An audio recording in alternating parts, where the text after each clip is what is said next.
오늘 함께 나눌 말씀의 제목이 부활하신 그리스도입니다.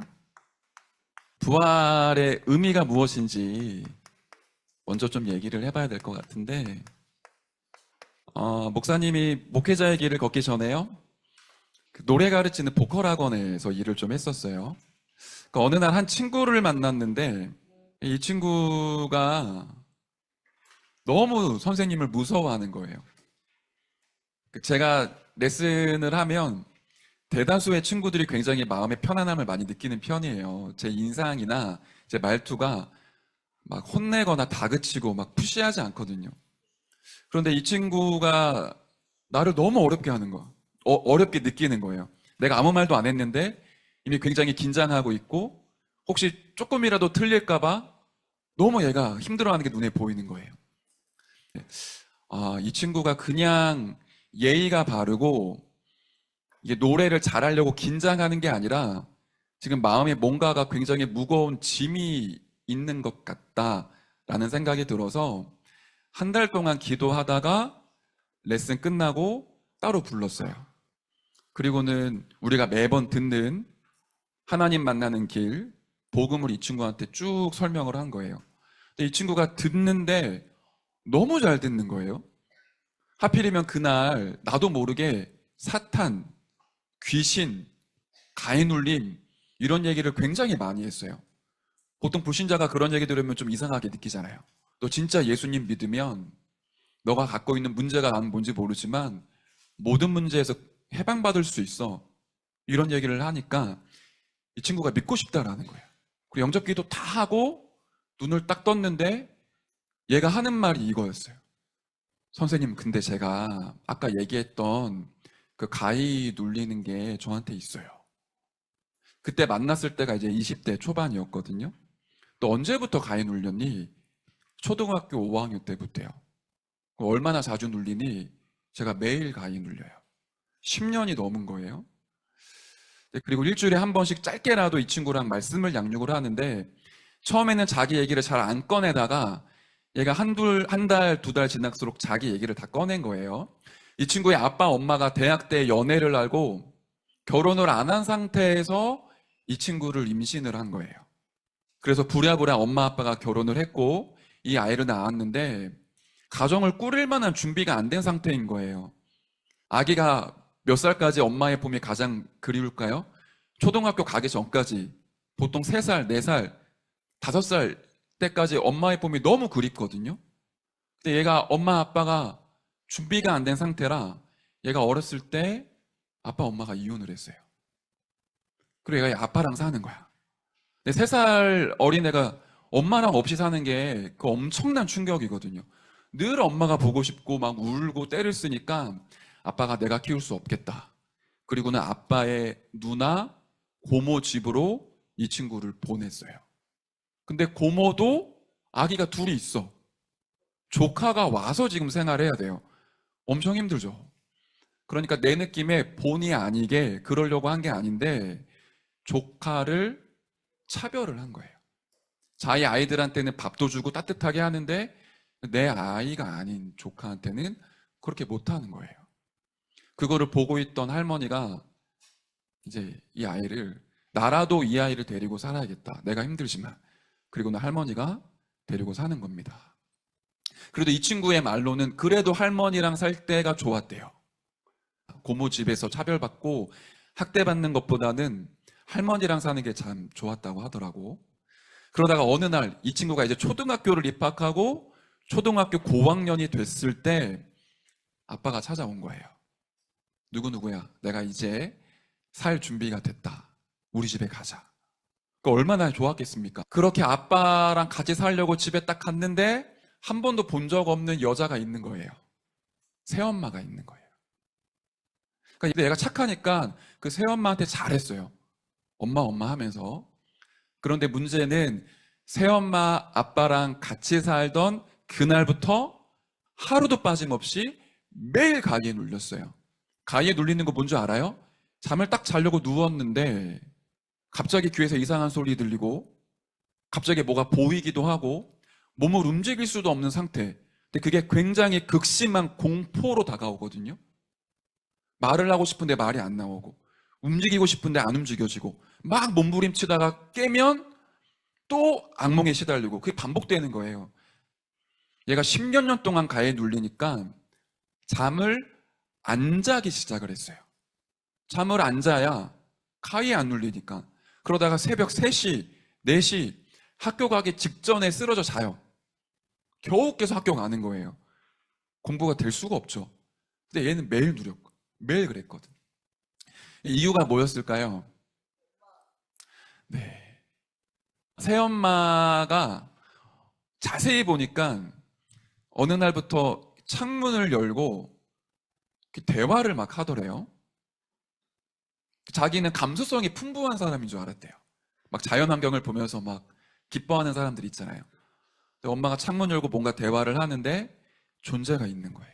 쉽게 말하면 그 새엄마가 귀신과 이게 뭔가 연결이 되는 사람인 거예요. 그러니 그 날부터 하루도 빠짐없이 새엄마에게 역사하던 귀신이 얘에게 역사했어요. 그리고는 얘가 대학에 갔습니다. 뮤지컬 전공을 했어요. 사람한테 받은 상처가 너무 크잖아요. 얘가 대학 가자마자 뭐 했을까요? 연애를 했습니다. 사랑하는 사람 만났어요. 진하게 얘가 자기의 모든 걸 바쳐서 한 여자를 사랑을 했나 봐요. 근데 그 여자가 자기랑 제일 친한 친구랑 바람이 났어요. 얘가 완전 충격받은 거예요. 사람들한테 끊임없이 상처받았고 밤마다 가위에 눌리고 그것 때문에 불면증이 왔고 그것 때문에 우울증이 와서 약을 먹지 않으면 안 되는 상태가 된 거예요. 그 새엄마가 결국에 귀신에게 시달리다가 수년 동안 술, 담배에 쩔어 있으셔서 간경화로 돌아가셨어요. 그러면 얘한테 있는 가해 눌림이 끝났을까요? 그 엄마를 괴롭히던 악한 귀신이 더 강하게 이 친구를 사로잡은 거예요. 군대를 가려고 신체 검사를 받았는데 몸에는 문제가 없어요. 불면증, 우울증, 대인기피증 이게 몰려와서 얘가 군대를 갈 수 없는 상황이 됐어요. 그러니까 얘는 20살 초반에 인생이 싸그리 망한 거예요. 의지할 사람도 없어요. 자기를 알아줄 사람도 없어요. 자기가 갖고 있는 이 영적인 문제를 호소할 데도 없어요. 그러다가 어느 날 저를 만난 거예요. 제가 얘기하다가 귀신 얘기하고 가해 놀림 얘기하니까 얘가 눈이 이렇게 떠진 거예요. 가해 놀리는 게 끝날 수 있다고요? 악몽이 끝날 수 있다고요? 그리고는 진짜 예수님을 그리스도로 영접하고 같이 기도하기 시작을 하는데 이 친구가 그리스도를 만난 날부터 달라지기 시작하는 거예요. 저한테 오면 그런 얘기를 하는 거예요. 선생님, 제가 어제 가해 놀리고 귀신이 찾아왔는데 예수 그리스도 이름으로 기도하니까 떠나갔어요. 그리고는 제가 너무 편하게 잠을 잤어요. 그게 이제 하루, 이틀 쌓이다 보니까 매일 가해 눌리던 게 일주일에 한 번, 2주에 한 번, 한 달에 한 번으로 바뀌는 거예요. 얘가 체험을 한 거야. 예수가 그리스도 진짜 모든 문제를 끝났다라는 영적인 체험을 하기 시작하는 거예요. 내가 교회 나오라고 얘기한 적 한 번도 없는데 얘가 저를 따라 교회를 나왔어요. 그리고 중요한 시간표가 한 번 왔어요. 어느 날 그 말씀의 내용이 이거였어요. 하나님이 누구신가?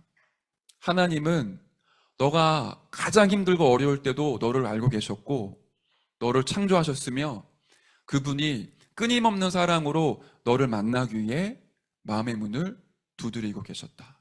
그분이 너의 영적인 아버지이다. 다른 사람들이 너를 전부 다 버리고 포기해도 영적인 아버지인 하나님이 너를 끝까지 책임지고 인도하신다. 이 메시지를 하는데 그러니까 이 친구한테는 그 가정에 대한 상처가 있잖아요. 막 울기 시작하는 거예요. 서럽게. 그래서 얘기했어요. 너 아빠 밉고 너 엄마 원망스럽고 너 새엄마가 너무 싫을 수 있는데 그분들도 하나님을 만나지 못해서 고통당한 피해자다. 이제 너한테 아무런 도움이 필요 없다. 왜냐?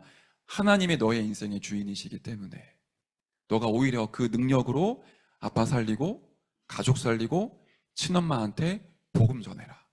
근데 얘가 알아들었어요. 지금까지 신앙생활 잘하고 있거든요. 목사님이 이 얘기를 왜 하냐? 이 세 단어를 여러분 꼭 이번 주에 마음에 담으세요. 이 그리스도는 지금 돌아가신 게 아닙니다. 지금 살아서 나에게 역사하시는 분입니다. 이게 오늘 말씀의 전부예요. 부활의 의미가 뭐냐? 지금 살아서 나에게 역사하시는 그리스도. 그게 여러분에게 오늘 언약으로 붙잡혀지길 바랍니다. 천주교와 기독교가 똑같이 십자가가 있어요. 여러분 성당 가본 적 있나요? 성당에 가면 십자가에 예수님이 달려 있거든요. 알아요?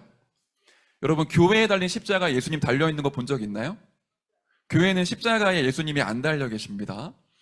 지금 죽고 살아난 지 2000년 지났는데 천주교는 아직도 예수님이 십자가에 못 박혀 있어요. 우리는 예수님의 죽음을 기리는 제사의식하는 거 아닙니다. 예수님이 돌아가신 게 아닙니다. 예수님이 지금도 살아계셔서 여러분을 보고 계시고 알고 계시고 여러분 생각, 마음, 영혼에 역사하고 계세요. 그게 부활의 굉장히 중요한 의미입니다. 그러니까 이 부분 오늘 여러분이 가지고 가셔야 돼요. 자, 본론을 한번 볼게요. 예수님이 부활하셨다라는 건 그 그리스도 되신 예수님이 죽으셨다라는 건데 왜 예수님이 죽어야 됩니까? 결론 바로 내릴게요. 예수님이 죽어야 저와 여러분이 살아요. 예수님이 십자가에 죽으셔야 저와 여러분의 저주와 재앙이 끝납니다.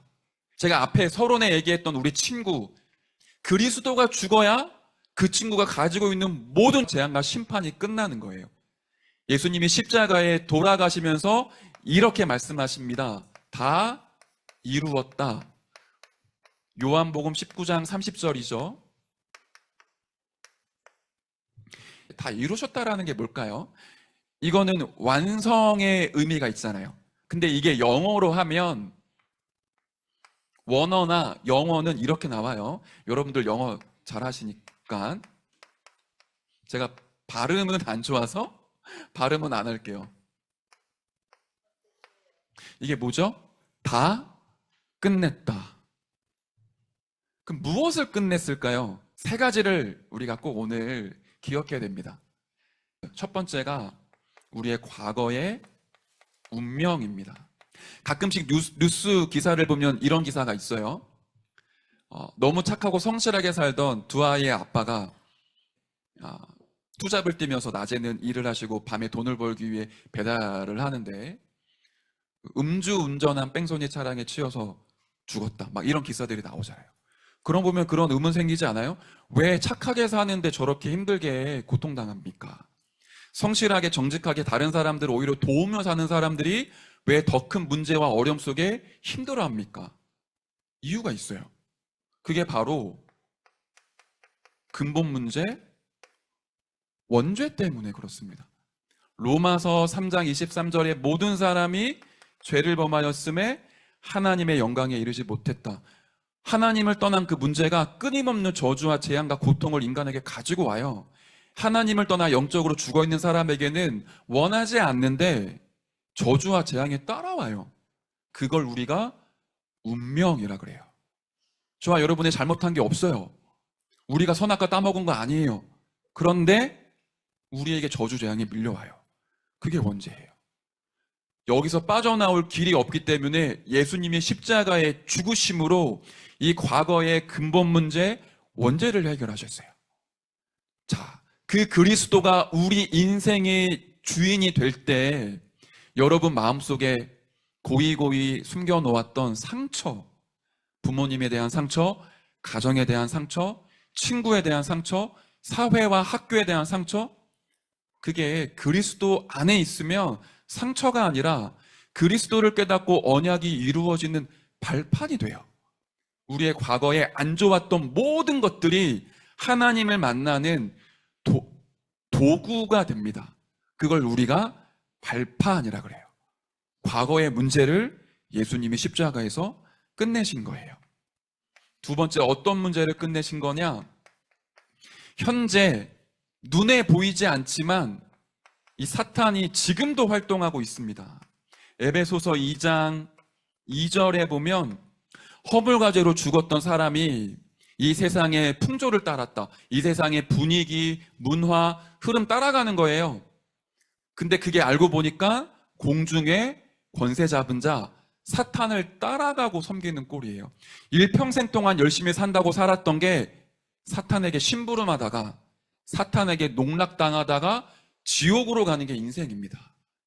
이 사단의 권세를 깨트리신 게 십자가의 사건이에요. 히브리서 2장 14절에 보면 그리스도가 십자가에 죽으신 이유, 예수님이 죽음을 통하여 죽음의 세력을 잡은 자 마귀를 멸하셨다라고 말씀하고 계세요.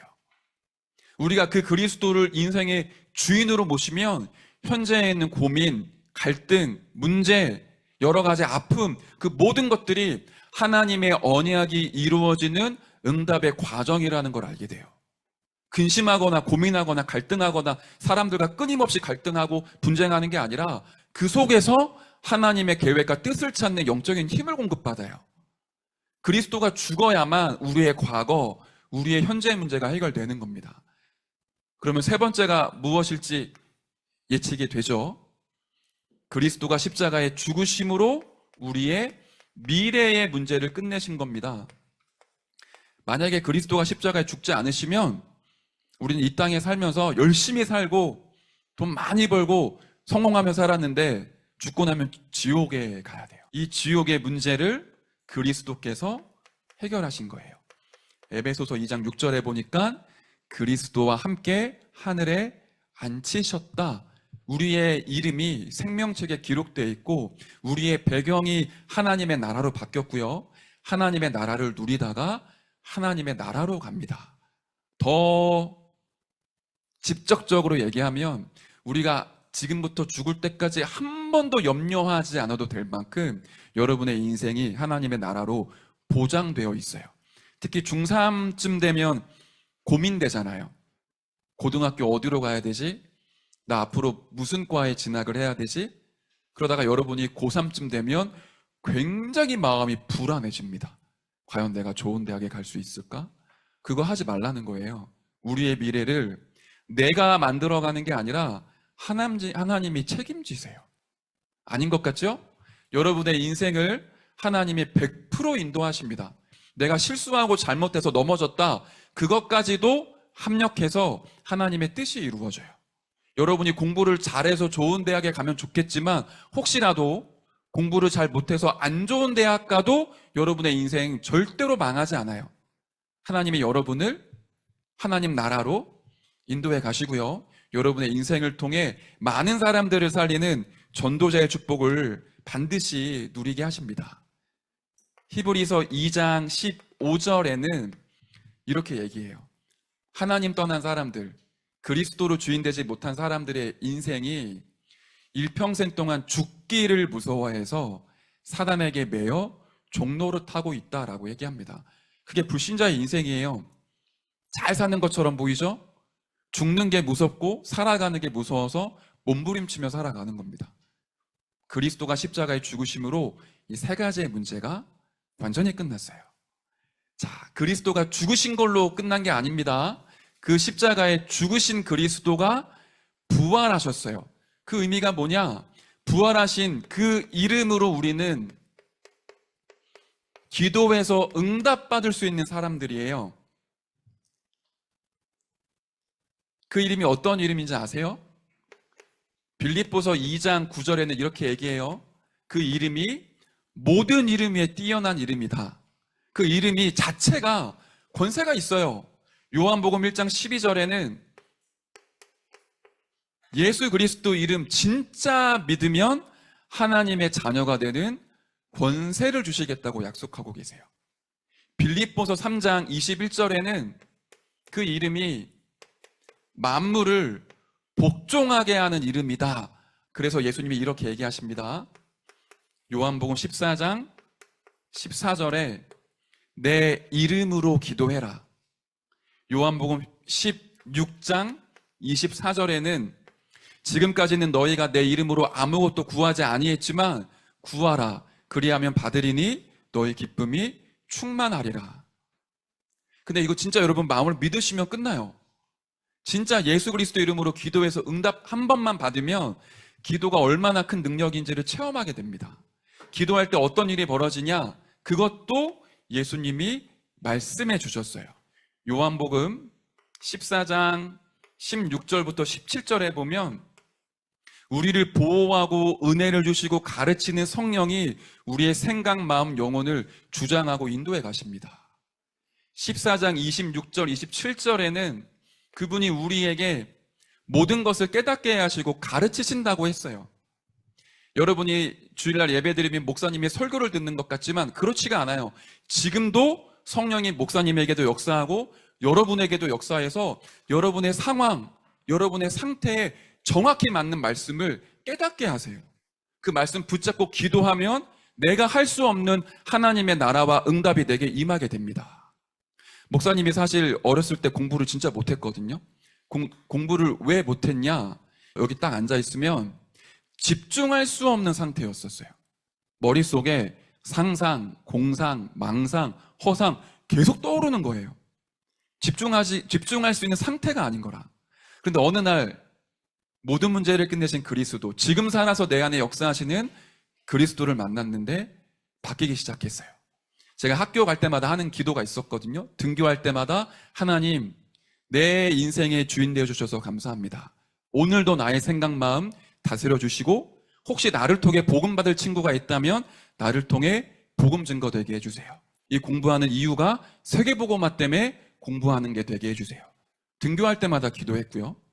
기도하는데 기도하다 보니까 너무 재밌어지는 거예요. 수업 시간 전에 10초 기도했어요. 점심시간에 조금 이제 은혜 받으니까 예를 들면 짧은 성경, 에베소서 아니면 빌립보서 읽기 시작을 했어요. 자율학습하기 전에 메시지 노트 펴놓고 10분 정도 주일 메시지 묵상하고 공부하기 시작했어요. 다른 게 안 달라지는데 뭐가 달라지냐? 기도할 때만큼은 그리스도가 살아서 내 안에 역사하시잖아요. 그러니까 뭐가 없어지냐? 공상, 상상, 망상, 허상이 사라져요. 저는 이런 거 진짜 심했단 말이에요. 어느 날 눈 떠보니까 수업 시간에 맨 앞자리에 앉아서 선생님 보면서 집중하고 있는 거예요. 그러다 보니까 공부가 어렵지가 않은 거예요. 공부를 되게 잘했냐? 그렇지는 않습니다. 그런데 그렇게 집중이 되기 시작을 했고 사람들과의 관계 속에서도 제 마음에 평안이 임하고 뭔가 모를 안정감이 생기니까 사람들이 저한테 상처 주는 말을 하는데 그게 별로 저한테 상관이 없어요. 제가 너무 예민한 사람이었기 때문에 나한테 하는 말 아주 좋은 말인데도 제 안에 가시가 있으니까 그 말이 상처가 돼요. 그리스도가 살아서 역사하시는 기도의 축복 누릴 때부터 바뀌기 시작했습니다. 여러분도 마찬가지예요. 이번 주에 이거 체험하시길 바래요. 지금 살아서 나와 함께하고 역사하시는 그리스도 이름으로 기도하세요. 모든 걸 다 기도로 연결해 보세요. 어렵지 않아요. 말 많이 하는 것보다 기도를 더 많이 하세요. 생각 많이 하는 것보다 진짜 믿고 기도에 도전해 보세요. 그러면 여러분의 인생이 이렇게 바뀝니다. 부활하신 그리스도께서 제자들에게 세계복음화라는 언약과 미션을 주셨어요. 4개가 있거든요. 마태복음 28장 18절에서 20절에 보면 모든 민족에게 가서 복음 전하고 제자를 찾아라, 제자를 세우라, 이 말씀을 주셨어요. 만민에게 복음을 전파하라, 마가복음 16장 15절부터 20절이고요. 오직 성령이 너희에게 임하면 권능을 받고 땅끝까지 증인될 거다, 사도행전 1장 8절입니다. 마지막, 이 세계복음화 때문에 너와 같이 자라나는 후대에게 참된 복음을 먹여라, 요한복음 21장 15절부터 18절인데요. 이게 예수님이 부활하고 나서 제자들에게 주신 미션이고 명령이었어요. 이거는 예수님이 해도 좋고 안 해도 좋아 그런 얘기가 아니에요. 예수님이 마지막으로 하신 말씀이기 때문에 유언적인 메시지예요. 왜 했을까요? 복음 못 듣고 죽어가는 사람들 너무 많으니까 이 사람들에게 모든 문제를 끝낸 그리스도 증거하라는 거예요. 근데 여기에 중요한 비밀이 하나 있습니다. 그게 뭐냐면 하늘과 땅의 모든 권세를 가지고 내가 너와 함께 있겠다. 보좌 우편에서 그리스도가 성령으로 각 사람에게 역사하실 것을 약속해 주셨어요. 여러분과 제가 열심히 노력해서 세계 복음화를 이루어내는 게 아니라 이미 세계 복음화는 준비되어져 있고 그 여정을 갑니다. 그런데 어떻게 갈까요? 우리 한 사람 한 사람에게 하나님이 그리스도로 성령으로 역사해서 세계 복음화가 이루어지게 하세요. 이거는 내가 하는 게 아니라 진짜로 믿는 거예요. 오늘 메시지의 본론 3개, 그리스도가 모든 문제를 다 끝내셨다. 기도하면 반드시 응답받는다. 그리고 반드시 하나님이 세계복음화를 이루실 거다. 요 세 가지는 내가 마음으로 진짜로 믿는 거예요. 자, 마지막 결론이에요. 그래서 이걸 진짜 믿음으로 누리려고 하면 내가 어디에 있느냐가 중요합니다.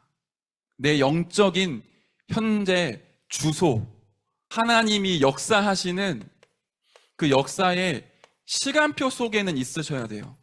그래서 아침에 그리고 밤에 서밋타임 계속 누리는 거예요. 이제 내일부터는 아침에 서밋타임 다시 줌으로 시작을 합니다. 7시 반부터 진행할 거예요. 근데 밤에는 진짜 부탁입니다. 조금 참으세요. 그 유튜브, 인스타그램, 웹툰, 쇼츠 잠깐만 내려놓으세요. 잠들기 30분 전에는 그냥 멍 때려도 괜찮아. 말씀 하나라도 괜찮으니까 그 말씀 하나만 가지고 조용히 묵상하다가 그대로 주무세요. 아마 생활 패턴이 아침부터는 핸드폰 꺼내면 엄마한테 들키니까 밤에 잔다고 해놓고 침대에 들어가거나 이불 속에 있으면 볼 것 같거든요. 그것만 여러분들이 주의하세요. 그리고 아침에 7시 반 되면 서밋타임 시작합니다. 침대에 누워있는 상태로 들어오세요. 그냥 핸드폰 줌만 접속을 하세요. 여러분이 누워있는 상태로 기도할 수 있도록 같이 기도해 드릴게요. 근데 여러분의 아침과 밤을 하나님의 역사하시는 시간표 속으로 들어가야 됩니다. 이거는 올 한 해 도전해 보세요. 너무 나를 영적으로, 육적으로 무너뜨리는 일들이 우리 집안에 많이 있거든요. 여러분의 아침과 밤에 하나님의 역사가 시작되는 그 속에 나를 집어넣으시고요. 겨울 스케줄 동안에 우리에게 하나님이 준비하신 은혜가 많이 있습니다. 수련회 스케줄들이 있어요. 돌아오는 주 토요일에는 팀장 수련회가 있고요. 다음 주, 그 다음 주 월요일부터 수요일까지 세계 청소년 수련회가 있습니다. 여러분의 인생의 전환점이 될 겁니다. 하나님은 이미 응답을 준비하셨어요. 여러분의 인생은 세계복음화하는 무관의 제왕이 걸어갈 길입니다. 그거 잊지 마시고 이번 한 주간 말씀 속에 힘을 얻으시길 바랍니다. 여러분의 문제는 십자가에서 다 끝났고요. 부활하신 그리스도 이름으로 기도할 때 응답받습니다. 그 이름의 언약 붙잡고 세계복음화하는 무관의 제왕으로 일어나시길 축복합니다. 제가 기도하고 말씀 마치도록 할게요. 사랑의 하나님, 은혜를 감사드립니다. 십자가에서 모든 문제를 해결하시고 지금 살아계셔서 역사하시는 그리스도로 충만한 중등부 렘넌트들이 되도록 하나님의 역사에 주옵소서. 특별히 하나님의 역사하시는 하나님의 그 시간표 속에 들어갈 수 있도록 서밋타임을 회복되게 하시고 의미 있게 수련회의 축복 누리게 하여 주옵소서. 감사를 드리며 살아계신 예수 그리스도 이름으로 기도하옵나이다. 아멘.